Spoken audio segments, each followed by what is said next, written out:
day before, I got stung in the face, like right here, and I was just sweating from my nose the entire day before. I was like, "This is gonna be horrible tomorrow." That's amazing. And then I was one of the first ones in the water.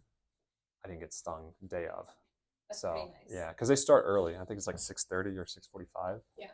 So I was just assuming that the jellyfish were sleeping.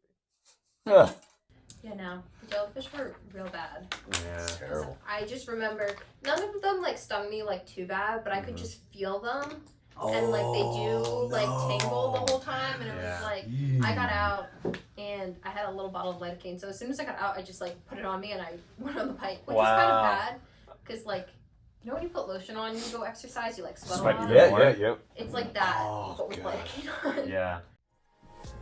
Welcome to the Beyond Physio podcast, where we help you move, excel, and inspire others on your journey to your next level with knowledge and advice from experts and testimonials from our like-minded community. Welcome to the Beyond Physio podcast. I'm Dr. Jerry Yu, CEO and founder of Next Level Physio. My co-host is Dr. John Mendenhall II, and we have the privilege of interviewing today Corinne Mao, who is a recently inducted pro triathlete, and we want to hear and share all about her journey to get to this point and what life has been like as a college student, now graduating and now entering the professional triathlon world as well as the professional world. Corinne, welcome to our show. Thank you for having me. Yeah. So my first question is, Corinne, tell us about your journey of how you got to where you are right now in the world of triathlon. So I started doing triathlons probably 7 years ago. I was competitively swimming in high school, and once my mom started doing them, I was probably like a freshman or a sophomore at the time. She started doing races, so I started picking them up, doing them with her. And then when I got to college, I joined NC State's club team and continued on from there and just worked my way up. Wow, that's cool. So basically, it sounds like your mom was your inspiration to get to this point. Yes, very much so. Additionally, she's the reason I've started going into longer distance. We did our first 70.3 together That's and cool, our cool. first 140.6 together. Really? Wow. That's pretty awesome. Yeah. And when she got you into it, was it sprints? Was it an Olympics? Did you do the swim part? Did you do the whole thing? Like, what was it like the first like triathlon that you did? We did a bunch of sprints. So she was on an all women's team in South Jersey, and they put on a sprint race for them. And I would do that with her. And then after like a year or two, I worked my way into Olympics. And then probably 3 years into it, I did my first 70.3. Wow, that's Okay, amazing. That's pretty awesome. Now, it's funny, you had mentioned, because we are all Jersey transplants here on this episode. And by the way, this is episode 40, so it's a milestone for us. So Corinne is starting the milestone of podcasts. But tell us about, how did you decide coming down to NC State versus staying in New Jersey for college? I kind of knew I wanted to get out of New Jersey the whole Did you? time. My brother got out, and he was a big inspiration for me to get out because I couldn't stay if he wasn't staying. Mm. But I looked into a bunch of the big name engineering schools because I knew I wanted to do engineering. And I ended up liking Raleigh. It's a good mix. It's got mountains, it's got beaches. It's a good area, not too much of a city, but a little bit of a city. Mhm. So That's that's cool. where I went. And so it sounds like you're, based on your professional career, you're going to stay in the Raleigh area too. Yeah, that was a big determining factor. When I graduated, I was like, I know I want to stay within the Triangle region. I was open to Durham, I was open to Chapel Hill, but I wanted to stay right here mostly. That's cool. Nice. So from there, how did you get to the level that you're at? Where did you have coaching along the way? Did you sort of like figure things out to get to this elite level and then pro card, or how'd that start? I did my own coaching for quite a bit. Wow. When I did Ironman Maryland in 2021, I was self-coached all the way through. From that point, when I took my pro card, I knew, not my pro card, my world slot, I knew I wanted to get a coach so I could like really perform well because I'm on such a big stage. And luckily, I had one of my good friends who used to coach the club run team volunteered to do my coaching, so he coaches me for free, and it's really good because we have a friendly coaching relationship where I can give him direct feedback and I don't feel like I'm criticizing him at all. Mhm. But he also helps me a lot because he'll push me past what I would normally push myself. That's awesome. I had been coached by Dr. Jean at one point, And I'll just say that I think I gave him a lot more humor in my training sessions than anything. But it's important, I think you would agree, that you have to find that right coach who you can align with and gel with. Otherwise, it becomes sort of drudgery for both of you. Yeah. Yeah. You definitely want to have someone who you can communicate with, but also they know how to push you and when to push you, but also when to tone it down. Huge. Yeah. So you had like the swimming background. Which one is the most difficult sport for you in particular? Swimming, biking, or running? Definitely biking. Oh, I'm actually a Oh. better runner than I am swimmer now. Oh, okay. Really? Nice. That's Yes. interesting. I think it's from, I did run club for a little bit at NC State as well, and I Mhm. trained with some of the girls. One of them actually went to Colorado School of Mines to go D2 after she graduated. Wow. So Oh, I okay. think running with people of such a high caliber helped me a lot. Sure. Yeah, because I was just gonna piggyback off that and say, are the cycling workouts like the really grueling, strenuous ones that you probably didn't program for yourself before that you're getting from the coach right now, or is it the running and swimming that are a little bit different too than what you had before? So he did coach me in running because Yeah. he coached the club. Mhm. So I knew his workouts from the start, but I will say the cycling workouts are probably the easiest mentally to overcome because I do have a smart trainer. So when you plug in what you plug in, That's if you're true. hitting a certain wattage, the trainer will make you hit that certain wattage. Yeah. So it's a lot easier to push through that mentally, but it was the biggest improvement I've had since getting a coach Okay. because I wouldn't do that prior. Yeah. And it is the biggest part of the triathlon, so Sadly, yes. so it works out. That's cool. Now, we've had some athletes among us, John has coached, I've seen as patients, who had some setback along the training to get to where they wanted to be. We've come across injuries, we've come across people where just life didn't work out. Mhm. You have a very interesting setback, and I want you to share that with our audience. Yeah, so this past summer before this, I took an internship in Richmond where I was working full time. And because I was in a new city, new place, I took a random roommate to save money.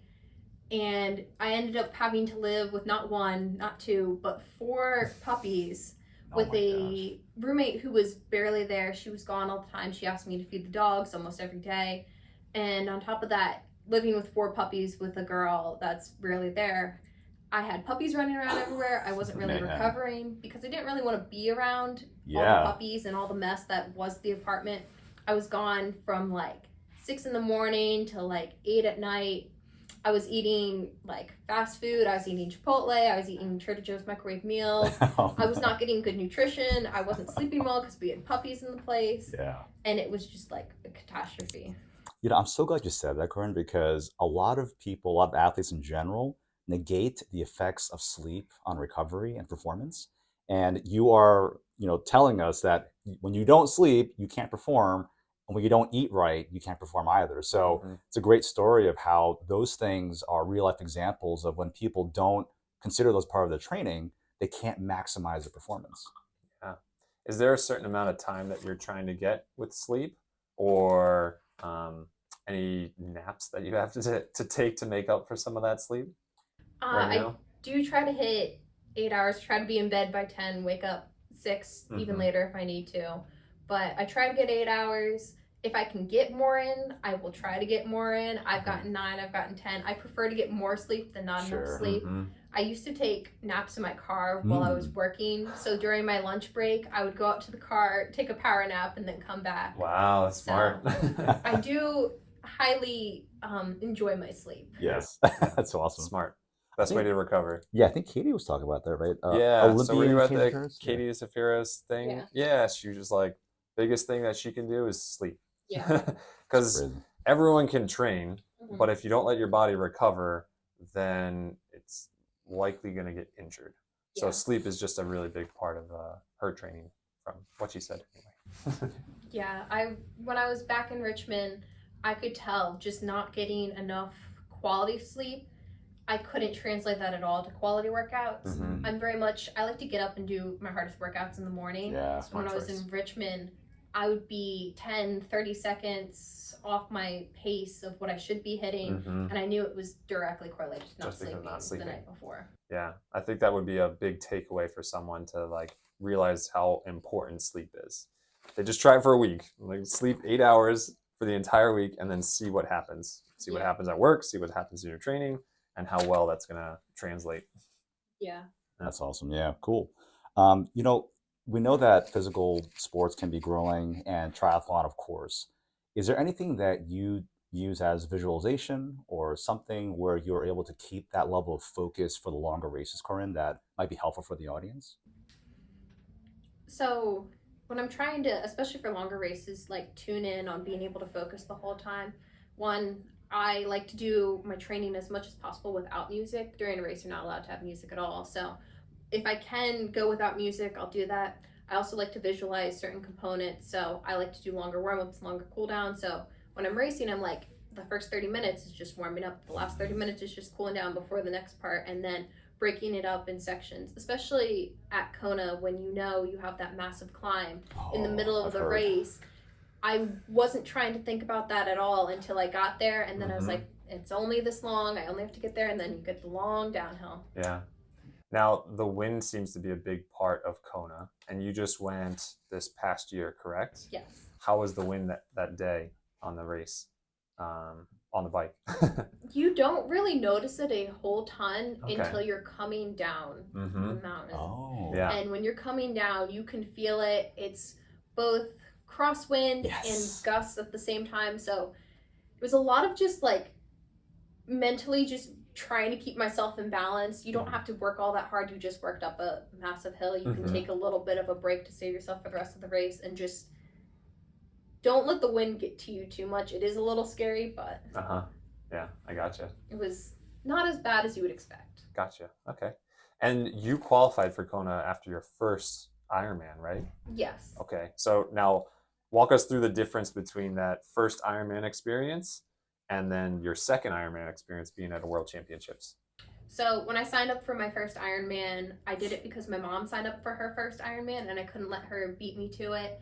She signed up, and when she told me, like within a week, I signed up to do it as well. So I went in with very low goals. I just wanted to finish the race. Granted, I'm pretty competitive, and at this point I've been pretty fast. So I just wanted to up my training to do well, but also finish the race. So I didn't really have the goal of qualifying for Worlds during it, but I happened to win my age group, which was pretty Wow. impressive. That's very impressive. And at the time, with like the people I knew and everyone, when I mentioned like, oh, I won my age group, they're like, you have to take the slot. It's so hard to take a slot if you don't man. take it. Yeah. You don't know when you'll get a slot again. So I was like, sure, I'll take it. We'll see what happens. So casual. Oh I my didn't gosh. really go in with the goal of it, but so I took the slot, and that's also when I decided I needed to get a coach, because I was like, the first one I just wanted to finish. This one, now I'm on a world stage. Mhm.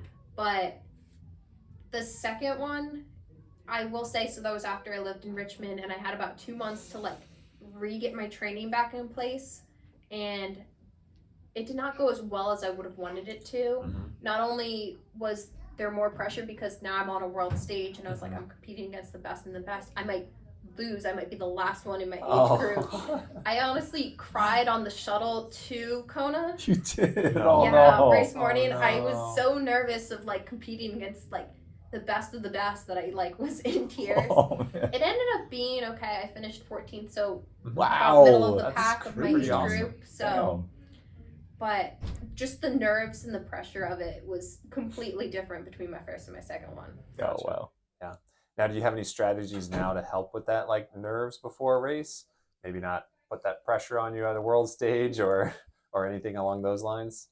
Yeah, so before I went into Worlds, I didn't have like any strategy of what I wanted to do race morning. I would lay out my clothes and all that, like remove Right. any extra stress that I could race morning. Mm-hmm. But after dealing with the nerves and seeing all of that affect my race, I went in and started doing different strategies. So one of them is laying out your clothes, but another one is like journaling the night before, and also just realizing one race isn't going to make or break your career. Mm-hmm. So when I started actively working towards my pro card this year, night before I would write out what I wanted to happen in the race, write Oh, out I love everything that. that I could control, write out everything I couldn't control. That way, going into the race, I knew what I could do and what I couldn't do, and not stress about things that I don't need to stress about. Yeah. So That's really smart. I know a lot of people do visualization, and I encourage that with anyone that I work with. Because if you can visualize yourself, and you're some people that are really stressed about going in the water and swimming next to people, if you can just visualize going in the water, feeling comfortable, putting your head under and swimming, it's a lot better than getting there in the moment and then getting all worked up before the actual gun goes off, so to say. Yeah. Yeah. That's cool. Corinne, I have to say, I don't meet many young people who have that kind of drive. So it is actually really refreshing Yeah. to meet someone like yourself who already has that level of focus. Sounds like from a younger age, all the way to where you are now. I'm sure that's going to carry you very far in life too, which is pretty cool. As far as like things that you do off season or things to balance out what you do for triathlon, Corinne, can you share with our audience like what things you do to either take a break from triathlon or to train as a cross training element to triathlon? Yeah, so during the summer mostly I'll mountain bike and I'll hike, so get outside while I can, but not directly do the sport. In the winter, I like to rock climb. I've got a lot of friends that rock climb, so it's a great way to keep community going while also working on like some physical strength without doing direct strength components. That's cool. Make it a little more fun. It's a little more fun and a little less tedious because if you go to the gym and lift weights, you're like alone and doing your own thing. But if you're rock climbing with friends, like you've got the community aspect. Yeah. Now, in climbing, do you prefer bouldering over top rope, or what's your thing? I almost only boulder. A lot of my friends love top rope, but I have a fear of heights. Oh, So you do? I will only top rope at the short walls at Morseville. Oh, yeah. That's really cool. Nice. Awesome. So, other question we have is now everyone's got their favorite foods and stuff like this. They have their list of things that they want to eat and whatnot, either during training or during racing. Corinne, we're going to actually come up with this Mao Chow list. And what you're going to do is walk us through a couple of things that you like to eat for either comfort foods, in training foods, and race foods. So race food specifically on the bike, I really like Pop-Tarts, blueberry Pop-Tarts in particular. I like that anyway. I've also heard that, I'm not sure how true this is, but they're the most easily digestible carbs Really? while exercising. So I took that and ran. I love blueberry Pop-Tarts. While I'm running, I'll go with Swedish Fish. It's very Oh, similar yeah. to gels, Yeah, but it's it sugar is. and it's something from childhood. Yeah. Yeah. So that while I'm training, I like to reward myself with the Wegmans muffins, especially the French vanilla ones. Oh, I like those. That is a little bit of actually, being too. from New Jersey, loving the Wegmans muffins. Yes, Uh-huh. yes. That's awesome. That sounds pretty great. Any post-race comfort foods that you have for yourself, Corinne?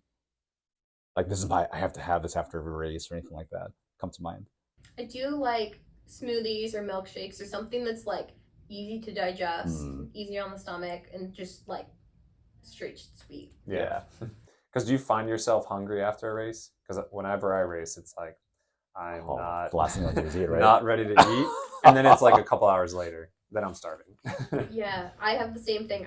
My stomach shuts down while I'm racing, so it's like I'll take the gels while I'm racing, but I don't want to eat any food when I Nothing. finish. So having the like milkshakes and the smoothies are easy to digest, and also they don't make me want to throw up. Oh yeah, Exactly. Yeah, you Now- don't want that. Have you ever had a bad experience during a race where your gut just said like,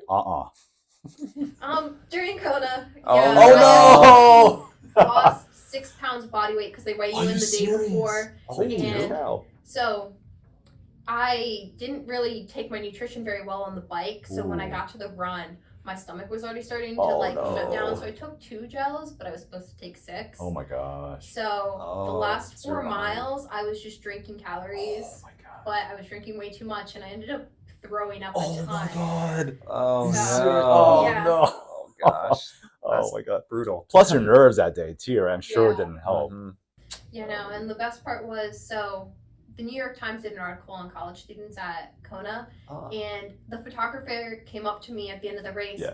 and I had just previously been throwing up in a trash can from drinking too many liquids, and I was No, laying on the floor, you and she was like, serious? "This is a good picture with your medal." And No she took it, way. and it's in the New York Times. Wow. Okay. We have to find that and put that Yes. up somewhere. Throwing up. That's gonna be the thumbnail. That'll be a thumbnail for this. So, Wow, that's Wow. crazy. That's impressive. So it sounds like you have a great community of people, no matter where you're at, whether you're training for tri or whether you're doing stuff that's not related. How important do you think community is for someone who's at that level of athleticism like yourself?